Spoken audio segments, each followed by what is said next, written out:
ನಮಸ್ಕಾರ, ನೀವು ನೋಡ್ತಾ ಇದ್ದೀರಾ ಶ್ರೀ ಮಾರಿಕಾಂಬಾ ಡಿಜಿಟಲ್ ಟಿವಿ. ನಾನು ಸೃಷ್ಟಿ ನಾಯ್ಕ್. ಬಸ್ ಸಮಸ್ಯೆ ವಿರುದ್ಧ ವಿದ್ಯಾರ್ಥಿಗಳು ಅಕ್ಷರಶಃ ಸೆಡೆದೆದ್ದಿದ್ದಾರೆ. ಶಿರಸಿ ಬಸ್ ನಿಲ್ದಾಣದಲ್ಲಿ ಜಮಾಯಿಸಿದ ನೂರಾರು ವಿದ್ಯಾರ್ಥಿಗಳು ಬೃಹತ್ ಪ್ರತಿಭಟನೆ ನಡೆಸಿ ಅಧಿಕಾರಿಗಳ ವಿರುದ್ಧ ಆಕ್ರೋಶ ವ್ಯಕ್ತಪಡಿಸಿದರು.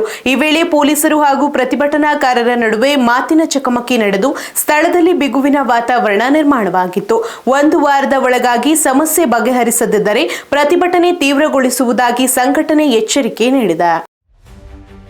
ಬಸ್ ವ್ಯವಸ್ಥೆ ಸರಿಯಿಲ್ಲ ಎಂದು ಆರೋಪಿಸಿ ಶಿರಸಿಯಲ್ಲಿ ವಿದ್ಯಾರ್ಥಿಗಳು ಬೃಹತ್ ಪ್ರತಿಭಟನೆ ನಡೆಸಿದ್ದಾರೆ. ಗ್ರಾಮೀಣ ಭಾಗಗಳಿಂದ ಪ್ರತಿದಿನ ಸಾವಿರಾರು ವಿದ್ಯಾರ್ಥಿಗಳು ಶಿರಸಿ ಸೇರಿದಂತೆ ವಿವಿಧ ನಗರ ಪ್ರದೇಶಗಳಲ್ಲಿರುವ ಶಾಲಾ ಕಾಲೇಜುಗಳಿಗೆ ಬಸ್ ಮೂಲಕ ತೆರಳುತ್ತಾರೆ. ಆದರೆ ಇತ್ತೀಚಿನ ದಿನಗಳಲ್ಲಿ ಪ್ರಯಾಣಿಕರ ಸಂಖ್ಯೆ ಹೆಚ್ಚಾಗಿದ್ದು ಬಸ್ಗಳ ಕೊರತೆ ಎದುರಾಗಿದೆ ಎಂದು ವಿದ್ಯಾರ್ಥಿ ಸಂಘಟನೆ ಆರೋಪಿಸಿದೆ. ಬೆಳಗಿನ ಸಮಯದಲ್ಲಿ ಗ್ರಾಮೀಣ ಭಾಗಗಳಿಂದ ಶಿರಸಿಗೆ ಬರುವ ಬಸ್ಗಳಲ್ಲಿ ಭಾರಿ ರಶ್ ಇರುತ್ತದೆ. ಬಸ್ ಬಂದರೂ ವಿದ್ಯಾರ್ಥಿಗಳು ಹಾಗೂ ಸಾರ್ವಜನಿಕರಿಗೆ ಹತ್ತಲು ಜಾಗ ಸಿಗದ ಪರಿಸ್ಥಿತಿ ನಿರ್ಮಾಣವಾಗ್ತಾ ಇದೆ. ಇದರಿಂದ ವಿದ್ಯಾರ್ಥಿಗಳು ಕಾಲೇಜಿಗೆ ತಡವಾಗಿ ತಲುಪ್ತಾ ಇದ್ದು ತರಗತಿಗಳು ತಪ್ಪಿ ಹೋಗ್ತಿದೆ ಎಂದು ವಿದ್ಯಾರ್ಥಿಗಳು ತಿಳಿಸಿದ್ದಾರೆ. ಬಸ್ ಅವ್ಯವಸ್ಥೆಯನ್ನ ಖಂಡಿಸಿ ವಿದ್ಯಾರ್ಥಿ ಸಂಘಟನೆ ಶಿರಸಿಯ ಕೆಎಸ್ಆರ್ಟಿಸಿ ಬಸ್ ನಿಲ್ದಾಣದಲ್ಲಿ ಪ್ರತಿಭಟನೆ ನಡೆಸಿತು. ಬಸ್ ಸಂಚಾರವನ್ನ ಸರಿಪಡಿಸಬೇಕು ಹಾಗೂ ಹೆಚ್ಚುವರಿ ಬಸ್ಗಳನ್ನು ಒದಗಿಸಬೇಕು ಎಂದು ಆಗ್ರಹಿಸಿದ್ರು. ಈ ಸಂದರ್ಭದಲ್ಲಿ ಪೊಲೀಸರು ಹಾಗೂ ಅಧಿಕಾರಿಗಳು ವಿದ್ಯಾರ್ಥಿಗಳ ಮನವೊಲಿಕೆಗೆ ಪ್ರಯತ್ನ ಪಟ್ಟರು. ಆದರೆ ಅದು ಯಶಸ್ವಿಯಾಗದೆ ವಿದ್ಯಾರ್ಥಿಗಳು ಪ್ರತಿಭಟನೆ ಮುಂದುವರೆಸಿದ್ರು. ಈ ವೇಳೆ ವಿದ್ಯಾರ್ಥಿಗಳು ಮತ್ತು ಪೊಲೀಸರ ನಡುವೆ ತೀವ್ರ ಮಾತಿನ ಚಕಮಕಿ ಉಂಟಾಗಿ ಸ್ಥಳದಲ್ಲಿ ಉದ್ವಿಗ್ನ ವಾತಾವರಣ ನಿರ್ಮಾಣವಾಯಿತು. ಪರಿಸ್ಥಿತಿ ನಿಯಂತ್ರಿಸಲು ಪೊಲೀಸರು ಪ್ರತಿಭಟನಾಕಾರರನ್ನ ವಶಕ್ಕೆ ಪಡೆದರು. ಸುಮಾರು 70ಕ್ಕೂ ಹೆಚ್ಚು ವಿದ್ಯಾರ್ಥಿಗಳನ್ನ ಬಸ್ನಲ್ಲಿ ಕರೆದೊಯ್ದಿರುವುದಕ್ಕೆ ವಿದ್ಯಾರ್ಥಿ ಮುಖಂಡರು ಪೊಲೀಸ್ ಕ್ರಮದ ವಿರುದ್ಧ ಆಕ್ರೋಶ ವ್ಯಕ್ತಪಡಿಸಿದ್ರು. ಬಸ್ ಸಮಸ್ಯೆ ಬಗೆಹರಿಸುವ ಬದಲು ಪ್ರತಿಭಟನಾಕಾರರನ್ನ ವಶಕ್ಕೆ ಪಡೆದಿರುವುದು ಯಾಕೆ ಅಂತ ಪ್ರಶ್ನೆ ಮಾಡಿದ್ರು. ಅಲ್ಲದೆ ಡಿಪೋ ಮೆಕ್ಯಾನಿಕ್ ಬಂದು 70 ಜನರನ್ನ ಒಂದೇ ಬಸ್ನಲ್ಲಿ ಕರೆದೊಯ್ಯುವ ಪರಿಸ್ಥಿತಿ ನಿರ್ಮಾಣವಾಗಿದೆ ಅಂತ ಆಕ್ರೋಶ ಹೊರಹಾಕಿದ್ರು. ನಂತರ ವಿದ್ಯಾರ್ಥಿಗಳು ಶಿರಸಿಯ ಮಿನಿ ವಿಧಾನಸೌಧದ ಎದುರು ಜಮಾಯಿಸಿ ಧರಣಿ ನಡೆಸಿದ್ರು. ಧಿಕ್ಕಾರ ಕೂಗಿ ಬಸ್ ವ್ಯವಸ್ಥೆ ಸರಿಪಡಿಸುವಂತೆ ಆಗ್ರಹಿಸಿ ಅಧಿಕಾರಿಗಳಿಗೆ ಮನವಿ ಸಲ್ಲಿಸಿದ್ರು. ಈ ಎಲ್ಲಾ ಸಮಸ್ಯೆಗಳನ್ನ ಒಂದು ವಾರದ ಒಳಗಾಗಿ ಬಗೆಹರಿಸಬೇಕು, ಇಲ್ಲದಿದ್ದರೆ ಪ್ರತಿಭಟನೆ ತೀವ್ರಗೊಳಿಸುವುದಾಗಿ ವಿದ್ಯಾರ್ಥಿ ಸಂಘಟನೆಗಳು ಎಚ್ಚರಿಕೆ ನೀಡಿವೆ.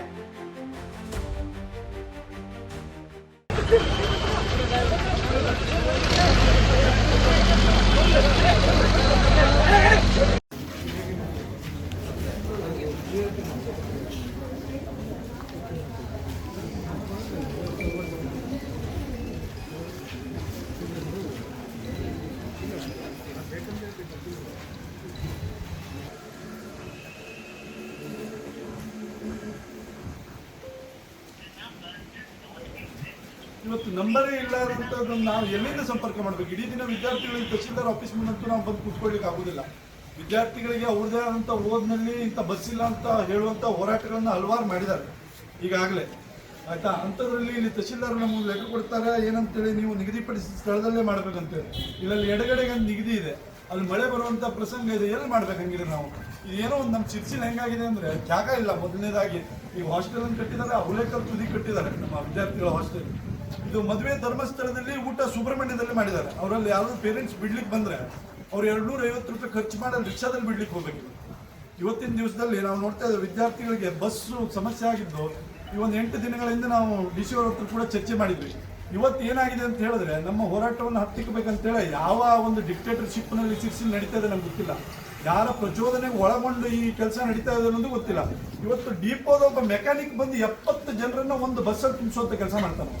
ನಾಳೆ ಆ ಬಸ್ಸಿಗೆ ಏನಾದರೂ ಆದರೆ ಅದಕ್ಕೆ ಜವಾಬ್ದಾರಿ ಯಾರು? ಆ ಬಸ್ಸಲ್ಲಿರೋ ವಿದ್ಯಾರ್ಥಿಗಳಿಗೆ ಏನು ಉತ್ತರ ಕೊಡ್ತಾರೆ? ಸರ್ಕಾರ ಕೊಡುವಂಥ 5 ಲಕ್ಷ ರೂಪಾಯಿ ಸಾಕಾಗತ್ತಾ ಪರಿಹಾರ ಏನಾದರೂ ಆದರೆ? ಇವತ್ತಿನ ದಿನಮಾನದಿಂದ 5 ಲಕ್ಷ ರೂಪಾಯಿ ಏನೂ ಅಲ್ಲ ಅಂತ ವಿದ್ಯಾರ್ಥಿಗಳ ಅಮೂಲ್ಯವಾದ ಜೀವ ಅದರಲ್ಲಿದೆ. ಬಸ್ಗಳು ಇವತ್ತು ಬರುವಂಥ ರೂಟಿನಿಂದ ಬಿಟ್ಟಾಗಿ ಬರುವಂಥದ್ದು ಇರ್ಬೋದು ವಿದ್ಯಾರ್ಥಿನಿಯರನ್ನ, ಅಥವಾ ಮನೆಗೆ ಹೋಗಬೇಕಾದ್ರೆ 6 ಗಂಟೆ ಹೋಗೋ ಬಸ್ 8 ಗಂಟೆ ಹೋಗುವಂಥ ಕೆಲಸ ಆಗ್ತಾ ಇದೆ. ವಿದ್ಯಾರ್ಥಿನಿಯರಲ್ಲಿ ಮನೆ ಮುಂದಂತೂ KSRTC ಒಯ್ದು ಬಿಡುವುದಿಲ್ಲ, ಅಲ್ಲಿಂದ ನಡ್ಕೊಂಡು ಹೋಗುವಂಥ ವ್ಯವಸ್ಥೆ ಇದೆ ಇವತ್ತು. ಅಲ್ಲಿ ಅವರಿಗೆ ಸೆಕ್ಯೂರಿಟಿ ಕೊಡೋರು ಯಾರು? ಈ ರೀತಿ ತಡ ಅದು ಕೇಳಿದ್ರೆ ನಮ್ಮ ಹತ್ರ ಬಸ್ ಇದೆ ಅಂತಾರೆ, ಅದ್ರ ಟೈಮಿಂಗ್ ಒಂದು ಬಸ್ ಬರಲ್ಲ. ಅಲ್ಲಿ ಹೋದ್ರೆ ಕಂಟ್ರೋಲರ್ಗಳಿಗೆ ಯಾವ ಬಸ್ ಖಾಲಿ ಇದೆ ಅನ್ನೋದೇ ಗೊತ್ತಾಗೋದಿಲ್ಲ. ಮೊನ್ನೆ ದಿನಗಳಲ್ಲಿ ನಾನು ಹಾಗೂ ನಮ್ಮ ಉಪಾಧ್ಯಕ್ಷ ಶಶಾಂಕ್ ನಾಯ್ಕ ಅವರಿಗೆ ಯಾವ ಬಸ್ ಖಾಲಿ ಇದೆ ಅಂತ ಹೇಳಿ ಅದನ್ನು ಬಿಡಿಸ್ಬರುವಂಥ ಕೆಲಸವನ್ನು ನಾವು ಮಾಡಿದ್ದೇವೆ. ಅಧಿಕಾರಿಗಳಿಗೆ ಯಾವ ಬಸ್ ಖಾಲಿ ಇದೆ ಅನ್ನೋದು ಅವ್ರಿಗೆ ಗೊತ್ತಿಲ್ಲ. ಯಾವ ರೀತಿ ಅಧಿಕಾರ ನಡೀತಾ ಇದೆ ಇವತ್ತು? ಇಷ್ಟು ವರ್ಷಗಳಲ್ಲಿ ಆಗದಿರುವಂಥ ಸಮಸ್ಯೆ ಹೀಗಾಗಿ ಆಗ್ತಾಯಿದೆ. ಒಪ್ಕೊಳ್ಳೋಣ, ಎಲ್ಲೋ ಒಂದು ಕಡೆ ಬಸ್ಸಲ್ಲಿ ಪ್ರಯಾಣಿಕರ ಸಂಖ್ಯೆ ಜಾಸ್ತಿ ಆಗಿದೆ ಅನ್ನೋದನ್ನು ನಾವು ಕೂಡ ಒಪ್ತೇವೆ. ಆದರೆ ಅದಕ್ಕೆ ಬೇಕಾದಂಥ ವ್ಯವಸ್ಥೆಗಳನ್ನು ಮಾಡ್ಕೋಬೇಕಲ್ಲ ಸರ್ಕಾರ. ಸರ್ಕಾರ ಇವತ್ತು ಅಷ್ಟು ಅಸಹಾಯಕ ಆಗಿದೆಯಾ? ಇವತ್ತು ನಾವು ಪ್ರಶ್ನೆ ಮಾಡ್ತಾ ಇದ್ದೇವೆ ಇಲ್ಲಿಂದ. ಇವತ್ತು ನಮ್ಮ ವಿದ್ಯಾರ್ಥಿಗಳಿಗೆ ಈಗಾಗಲೇ ನಮ್ಮ ಬಸ್ ಸ್ಟ್ಯಾಂಡಲ್ಲಿ ನಮ್ಗೆ ಏನು ಆಗಬಾರ್ದು ಅದು ಆಗಿದೆ. ಇವತ್ತು ವಿದ್ಯಾರ್ಥಿಗಳ ಮೇಲೆ ದಬ್ಬಾಳಿಕೆ ಆಗಬಾರ್ದಿತ್ತು, ಅದು ಕೂಡ ಆಗಿದೆ. ಅದನ್ನು ಒಪ್ಕೊಂಡು ಕೂಡ ನಾವು ಪೊಲೀಸರಿಗೆ ಗೌರವ ಕೊಟ್ಟು ಇವತ್ತು ಇಲ್ಲಿ ಬಂದಿದ್ದೇವೆ. ಆ ಒಂದು ಗೌರವ ದೃಷ್ಟಿಯಿಂದ ಇನ್ನು ಕೇವಲ KSRTC ಅವರಿಗೆ ನಾವು 4 ದಿನ ಟೈಮ್ ಕೊಡ್ತೀವಿ. ಇಷ್ಟು ದಿನದಿಂದ 1 ವಾರ ಆಗಿತ್ತು ಅಫಿಷಿಯಲ್ ಆಗಿ ಮನವಿ ಕೊಡ್ತಾರೆ. ಇನ್ನು 4 ದಿನದಲ್ಲಿ ಈ ಸಮಸ್ಯೆ ಪರಿಹರಿಸಲಿಲ್ಲ ಅಂದ್ರೆ ಮಾತ್ರ ಡಿಪೋಗೆ ಎಲ್ಲ ವಿದ್ಯಾರ್ಥಿಗಳು ಸೇರಿ ಡಿಪೋ ಮತ್ತು ಯಾಕೆ ಒಂದೂ ಬಸ್ ಹೆಂಗೆ ಬರೆದಿದ್ದಂಗೆ ನಾವು ಮಾಡ್ತೇವೆ. ವಿದ್ಯಾರ್ಥಿ ಶಕ್ತಿ ದೇಶದ ಅತ್ಯಂತ ದೊಡ್ಡ ಶಕ್ತಿ. ಇವತ್ತು ನಮಗೆ ಸಮಸ್ಯೆ ಆದರೆ ನಾವು ಯಾರ ಹತ್ರ ಹೇಳ್ಕೋಬೇಕು? ಅಧಿಕಾರಿಗಳು ನೋಡ್ರು ಆಫೀಸರ್ ಸಿಗಲ್ಲ.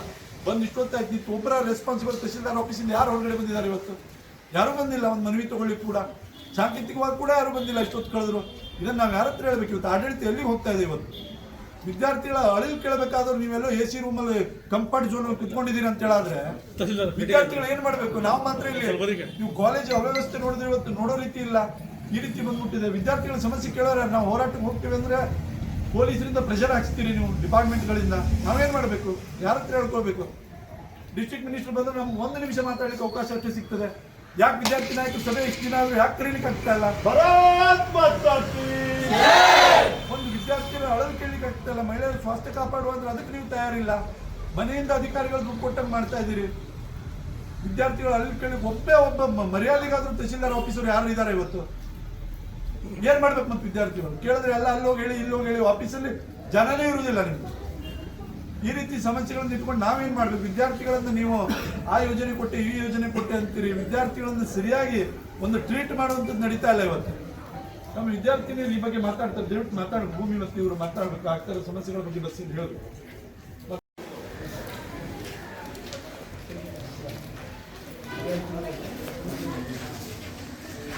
ಭಾರತ್ ಮಾತಾ ಕೀ ಜೈ, ಭಾರತ್ ಮಾತಾ ಕೀ ಜೈ, ಮಾತರಂ ಮಾತರಂ ವಂದೇ ಮಾತರಂ, ಮಾತರಂ ಮಾತರಂ ವಂದೇ ಮಾತರಂ. ಬೇಕೇ ಬೇಕು ನ್ಯಾಯ ಬೇಕು, ಬೇಕೇ ಬೇಕು ನ್ಯಾಯ ಬೇಕು, ಬೇಕೇ ಬೇಕು ನ್ಯಾಯ ಬೇಕು.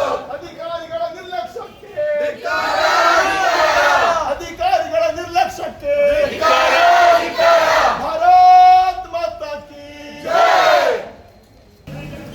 ಭಾರತ್ ಮಾತಾ ಕೀ ಜೈ, ಮಾತರಂ ಮಾತರಂ ವಂದೇ ಮಾತರಂ. ಬೇಕೇ ಬೇಕು ನ್ಯಾಯ ಬೇಕು, ಅಧಿಕಾರಿಗಳ ನಿರ್ಲಕ್ಷ್ಯಕ್ಕೆ ಧಿಕ್ಕಾರ, ಅಧಿಕಾರಿಗಳ ನಿರ್ಲಕ್ಷ್ಯಕ್ಕೆ ಧಿಕ್ಕಾರ. ಭಾರತ್ ಮಾತಾ ಕೀ ಜೈ, ಭಾರತ್ ಮಾತಾ ಕೀ ಜೈ. ಎಲ್ಲ ವಿದ್ಯಾರ್ಥಿಗಳು ನೇರವಾಗಿ ಸೇರ್ತೇವೆ. ಅದೇನೋ ಒಂದು ಕಡೆ ಈಗ ಆಗಿದೆ. ನಮ್ಮದು ಬಸ್ ಸ್ಟ್ಯಾಂಡಿಂದ ಮತ್ತೆ ಇಲ್ಲಿ ಬರಲಿಕ್ಕೆ ಕಾಲೇಜಿನ ಸಮಯ ವ್ಯರ್ಥ ಆಗ್ತದೆ. ಆ ಒಂದು ದೃಷ್ಟಿಯಿಂದ ನಾವು ಅಲ್ಲೇ ಸೇರಿ ಅವ್ರಿಗೆ ಮನವಿ ಕೊಡುವ ಅನ್ನೋಂಥ ಒಂದು ಕೆಲಸ ಆಗಿತ್ತು. ಆದರೆ ಏನು KSRTC ಅಧಿಕಾರಿಗಳು ಯಾವತ್ತೂ ಅಲರ್ಟ್ನಲ್ಲಿ ಇಲ್ಲದೆ ಇದ್ದವರು ಇವತ್ತು ಬಂದ್ಕೊಂಡು ಒಂದು ಬಸ್ಸಲ್ಲಿ 70 ಜನ ಹಸುವಂಥ ಕೆಲಸವನ್ನು ಮಾಡಿದ್ದಾರೆ. ಅದ್ರ ವಿಡಿಯೋ ಕೂಡ ನಮ್ಮ ಹತ್ರ ಇದೆ. ಒಂದು ಬಸ್ಸಲ್ಲಿ ಹೆಚ್ಚಿನ ಪಕ್ಷ ಮೆಕ್ಯಾನಿಕ್ ಏನಿದಾನೆ ಅವನು ಬಂದು ಬಸ್ಸಲ್ಲಿ ವಿದ್ಯಾರ್ಥಿಗಳನ್ನು ತುಂಬ್ತಾ ಇದ್ದ. ಆ ಸಂದರ್ಭದಲ್ಲಿ ನಾವೇನು ಮಾಡ್ತೀವಿ? ಒಂದು ಬಸ್ಸನ್ನು ತಡಿತೇವೆ. 70 ಜನ ಹೋಗಿ ನಾಳೆ ಏನಾದರೂ ಅನಾಹುತ ಆದರೆ ಅದಕ್ಕೆ ಜವಾಬ್ದಾರಿ ಯಾರು ಅನ್ನುವಂಥ ಪ್ರಶ್ನೆಯನ್ನು ಎತ್ತಿದಾಗ ನಮ್ಮ ಅಲ್ಲೊಂದು ಏನು ಪೊಲೀಸರದ್ದು ಒಂದು ವ್ಯಾನ್ ಬಂದಿತ್ತು. ಅವರು ಬಂದು ಇಲ್ಲ ಈ ರೀತಿ ಅಂತ ನಮಗೆ ಸಮಾಧಾನ ಮಾಡೋದಕ್ಕೆ ಪ್ರಯತ್ನ ಮಾಡ್ತಾರೆ. ಆ ಸಂದರ್ಭದಲ್ಲಿ ನಾವು ಕೂಡ ಹೇಳ್ತೇವೆ, ಇಲ್ಲ ಈ 40 ಜನರನ್ನ ಇಳಿಸಿ ಏನು 42 ಸೀಟ್ಗಳಿವೆ ಅದನ್ನು ಮಾತ್ರ ಫುಲ್ ಮಾಡಿದ ತಕ್ಷಣ ನಾವು ಬಸ್ಸನ್ನು ಬಿಡ್ತೀವಿ. ಈ 70 ಜನರನ್ನ ಹಾಕೊಂಡು ಹೋಗ್ಲಿಕ್ಕೆ ನಾವು ಯಾವುದೇ ಕಾರಣಕ್ಕೂ ಒಪ್ಪುವುದಿಲ್ಲ. ನಾಳೆ ವಿದ್ಯಾರ್ಥಿಗಳ ಸಮಸ್ಯೆ ಆದಲ್ಲಿ ಅದಕ್ಕೆ ಯಾರು ಜವಾಬ್ದಾರಿ ಅನ್ನೋ ಪ್ರಶ್ನೆಯನ್ನು ಕೇಳುವಂಥ ಸಂದರ್ಭದಲ್ಲಿ ಅಲ್ಲಿ ನಮ್ಮ ಮತ್ತು ಪೊಲೀಸರ ನಡುವೆ ಒಂದು ವಾಗ್ವಾದ ಉಂಟಾಗ್ತದೆ. ಪೊಲೀಸರು ಅದನ್ನು ಅರ್ಥ ಮಾಡ್ಕೊಳ್ಳಿಕ್ಕೆ ಹೋಗುವುದಿಲ್ಲ. ಆ ಕಾರಣದಿಂದಾಗಿ ಅಲ್ಲಿ ವಾಗ್ವಾದ ಆದ ತಕ್ಷಣ ನಮ್ಮನ್ನು ಸ್ಟೇಷನ್ಗೆ ಕರ್ಕೊಬರುವಂಥದ್ದಾಗ್ತದೆ. ಅಲ್ಲಿ ನಮ್ಮ ಬುದ್ಧಿವಾದ ಹೇಳ್ತಾರೆ. ಅದು ಹೇಳಿದ ತಕ್ಷಣ ನಾವಿಲ್ಲಿ ತಹಶೀಲ್ದಾರ್ ಹತ್ರ ಬರ್ತೇವೆ. ತಹಶೀಲ್ದಾರ್ ಹೊರಗೆ ಬಂದಂಥವ್ರು ನಮ್ಮ ಕಾರ್ಯಕರ್ತರೇನು ಅವ್ರ ಸಮಸ್ಯೆಯನ್ನು ಹೇಳ್ಕೋಬೇಕಾದ್ರೆ ನೀವು ಭಾಷಣ ಮಾಡ್ತೀರಿ ಅಂತಾರೆ. ಇಡೀ ತಾಲೂಕಿನ ಸಮಸ್ಯೆ ಕೇಳಬೇಕಾದಂಥ ಒಬ್ಬ ಉಪ ತಹಶೀಲ್ದಾರರು ಭಾಷಣ ಮಾಡ್ತೀನಿ ಅಂದರೆ ಜನರ ಸಮಸ್ಯೆಯನ್ನು ಹೇಳಿ ಕೇಳ್ತಾರೆ. ಇವರು ಇಲ್ಲಿ ಶಿರ್ಸಿಯಲ್ಲಿರುವಂಥ ಒಂದು 3 ಲಕ್ಷ ಜನಸಂಖ್ಯೆ ಸಮಸ್ಯೆಯನ್ನು ಕೇಳುವಂಥ ಒಬ್ಬ ಅಧಿಕಾರಿ ಒಬ್ಬ ವಿದ್ಯಾರ್ಥಿಗಳ ಸಮಸ್ಯೆಯನ್ನು ಕೇಳಲ್ಲ, ನೀವು ಭಾಷಣ ಮಾಡ್ತೀರಿ ಅಂತ ಹೇಳಿದ್ರೆ ಇವರು ಅಷ್ಟು AC ಕ್ಯಾಬಿನಿಗೆ ಅಷ್ಟು ಫಿಟ್ ಆಗಿಬಿಟ್ಟಿದ್ದಾರೆ. ಇವರು ಸಮಸ್ಯೆಗಳನ್ನು ಸುಧಾರಿಸಬೇಕಿತ್ತು. ಕರೆದು ಮೀಟಿಂಗ್ಗಳನ್ನು ಮಾಡಿ ಅಲ್ಲಿ ಏನು ಸಮಸ್ಯೆಗಳಾಗ್ತಾ ಇದೆ ಅಂತೇಳಿ ವಿದ್ಯಾರ್ಥಿಗಳನ್ನು ಒಂದೇ ಒಂದು ದಿನ ಕೇಳಿದ್ದಾರೆ. ಇವತ್ತು ಕೇಳಿಲ್ಲ.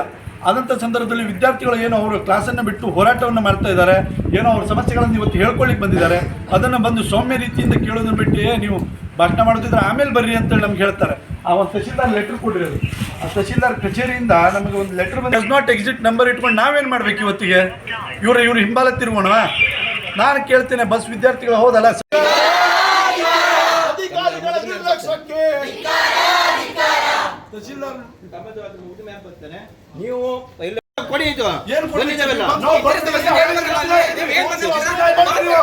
ನೀವು ಭಾಷಣ ಹೇಳ್ಕೊಂಡು ಆಮೇಲೆ ನಾವು ಮನೆ ಕಬ್ಬಲ್ಲಿ ಬರ್ಬೇಕು ಅಂತ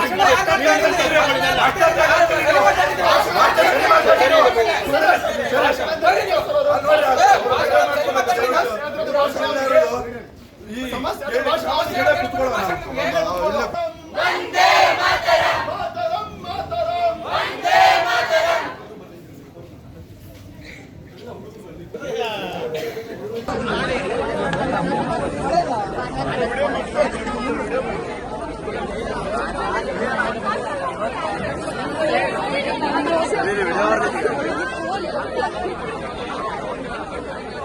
ಇದೆ ಸ್ಟೀಲ್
ಒಂದು ಬಸ್ಸಲ್ಲಿ 70 ಜನ ತುಂಬಿದ್ದಾರೆ ಸರ್. ಮತ್ತೆ ಬಸ್ ಬಿಟ್ಟು ಏನು ಪ್ರಯೋಜನ?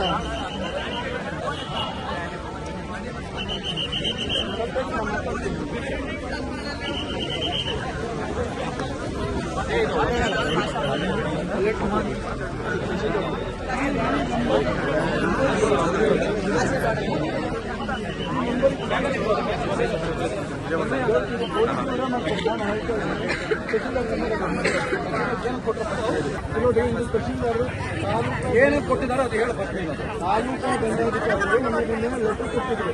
ಇದರಿಂದ ಸ್ಥಳದಲ್ಲಿ ಮಾಡಬೇಕಂತ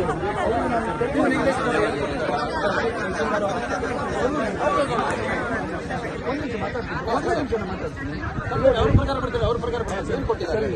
ಒಬ್ಬ ಗೆಜೆಟೆಡ್ ಆಫೀಸರು ಒಬ್ಬ ಜಡ್ಜು ನಿಮಗೆ ಕೊಟ್ಟಿದ್ದೇನು? ಸರ್ ಒಂದು ನಿಮಿಷ ತಡಿಸ್ತೀರಾ? ನಾನು ಮಾತಾಡ್ತಿದ್ದೀನಿ. ನೋಡಿ ಸರ್ ಒಂದು ನಿಮಿಷ ಕರೆ ಒಂದು ನಿಮಿಷಕ್ಕೆ ತಡೀರಿ. ಹುಡುಗಿ ನಾನು ಕರೆ ಮಾಡ್ತಾ ಇದ್ದೀನಿ ತಹಸೀಲ್ದಾರ್ರಿಗೆ. ಇದೇನು ಕೇಳಿಸ್ತೇವೆ? ನಾವು ಯಾರು ಗೆಜೆಟೆಡ್ ಆಫೀಸರ್ ನಾನು ಅವನು ಮಾತಾಡೋದಕ್ಕೆ ನನಗಿಲ್ಲ. ಸರ್ ನೀವು ಮಾತಾಡೋದು ನಾವು ಕೇಳ್ತಾ ಇಲ್ಲ. ನಮ್ದು ಮಾತಾಡೋದು ನಾವು ನಮ್ಮ ಹಕ್ಕನ್ನು ಕೇಳಬೇಕು. ನಿನ್ನೆ ಕೇಳಬಹುದಾಗಿತ್ತಲ್ಲ ಅವ್ರಿಗೆ. ಸರ್ ಈಗ ನೀವು ಈ ತರ ಮಾಡಿ ನಂಬರಿಗೆ ಫೋನ್ ಹೊಡೆದ್ರೆ ಫೋನ್ ತಾಗ್ತಾ ಇಲ್ಲ, ಆಫೀಸಲ್ಲಿ ಇಲ್ಲ. ಸರ್ ನೀವು ಈ ರೀತಿ ನಮ್ಗೆ ದಬ್ಬಾಳಿಕೆ ಮಾಡ್ತಾ ಇದ್ರೆ ಏನ್ ದಬ್ಬಾಳಿಕೆ ಮಾಡ್ತಾರೆ? ನೀವು ಬಂದು ನಮ್ಗೆ ನಾವು ಮಾತಾಡ್ಲಿಕ್ಕಾಗುದಿಲ್ಲ. ನಾವು ಮಾತಾಡಕ್ಕೆ ಆಗದ ಅಂತ ಹೇಳಿಲ್ಲ. ಅವ್ರು ಏನ್ ನೀವು ಏರ್ ಧ್ವನಿ ಮಾತಾಡಿ ನಾವು ಕಳ್ಸ್ಕೊಳ್ಳಿಕ್ಕೆ ತಯಾರಿಲ್ಲ ಸರ್. ನೀವು ನಮ್ಗೆ ಪ್ರೊಟೆಕ್ಷನ್ ಕೊಡ್ಬೇಕು ಬಿಟ್ರೆ ಈ ರೀತಿ ದಬ್ಬಾಳಿಕೆ ಮಾಡಿ ಸ್ಟ್ರೈಕ್ ಅನ್ನು ಹತ್ತಕ್ಕೆ ಸಾಧ್ಯನೇ ಇಲ್ಲ. ನಾ ಏನಂದ್ರೆ ನೋಡ್ರಿ 70 ಜನ ಆಚೆ ನಾನು ಸಾರ್ವಜನಿಕ ನನಗೆ ಅಧಿಕಾರ ಕುತ್ಕೊಂಡು ಮಾತಾಡುವ ಹೈಯರ್ ಆಫೀಸಲ್ಲಿ ನಾನು ಆಲ್ರೆಡಿ ಮಾತಾಡಿದೆ. ಡಿಸಿ ಸುಪ್ರೀಂ ನ್ಯಾಯಾಲಯದ ವಿಭಾಗಕ್ಕೆ ಕೆಎಸ್ಆರ್ಟಿಸಿ ವಿಭಾಗ ಅವ್ರು ಡಿಸಿ ಇರ್ತಾರೆ. ಡಿಸಿ ಅವ್ರ ಹತ್ರ ಮಾತಾಡಿದೆ. ನಾವು ಆಲ್ರೆಡಿ ಪೇಪರ್ ಬಂದಿದೆ. ಈಗ ತಡಿ ನಮ್ಮ ಡಿಪಾರ್ಟ್ಮೆಂಟ್ ನಮ್ಮ ಆಫೀಸಿಗೆ ಎಲ್ಲ ಕಳಿಸಿದ್ರು ಅವ್ರಿಗೆ ಬಂದಿದ್ರು ಸರ್. ಮಾರ್ಕೆಟ್ ಟೀಚರ್ PSI ಬಂದಿದ್ರು. PSI ಶಿವಕುಮಾರ್ ಬಂದಿದ್ರು. ಮೇಡಮ್ ಹೆಸರು ಬಂದಿದ್ರು. ಅವ್ರು ಆ ಮೇಡಮ್ ಜಿಪೇ ಅವರು ತಡಿ ಹೆಲ್ಮೆಟ್ ಹಾಕೋಣ.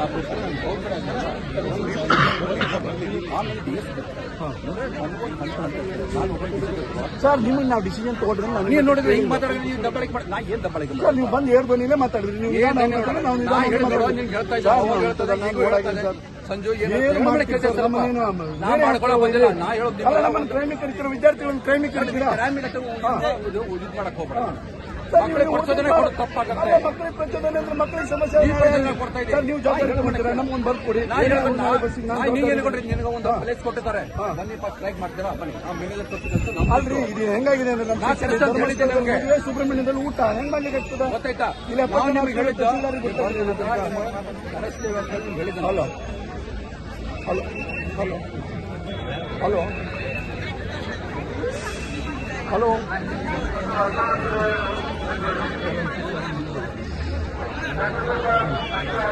ಬಸ್ ಬೇಡ, ಎಲ್ಲ ಬಸ್ ಅಧಿಕಾರಿಗಳ ನಿರ್ಲಕ್ಷ್ಯಕ್ಕೆ ಅಧಿಕಾರಿಗಳ ನಿರ್ಲಕ್ಷ್ಯಕ್ಕೆ ಭಾರತ್ ಮಾತಾ ಕಿ ಭಾರತ್ ಮಾತಾ ಕಿ ಅಧಿಕಾರಿಗಳ ನಿರ್ಲಕ್ಷ್ಯಕ್ಕೆ ಅಧಿಕಾರಿಗಳ ನಿರ್ಲಕ್ಷ್ಯಕ್ಕೆ ಬೇಕೇ ಬೇಕು ಬೇಕೇ ಬೇಕು ಭಾರತ್ ಮಾತಾ ಕಿ ಮಾತರಂ ಮಾತರಂ ಬರಲೇಬೇಕು ಬರಲೇಬೇಕು.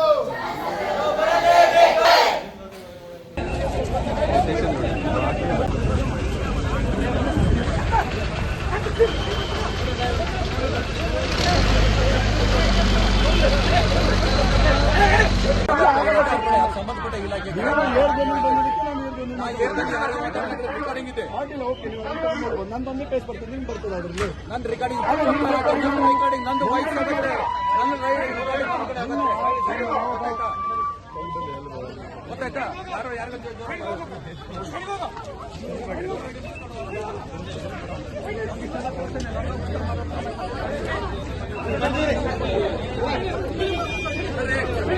ಎಲ್ಲ ಕೋಟೆ ತಗೊಳ್ಳಿ, ಎಲ್ಲ ತಗೊಳ್ಳಿ, ಯಾರು ಕೋಟೆ ತಗೊಳ್ಳಿ, ಎಲ್ಲ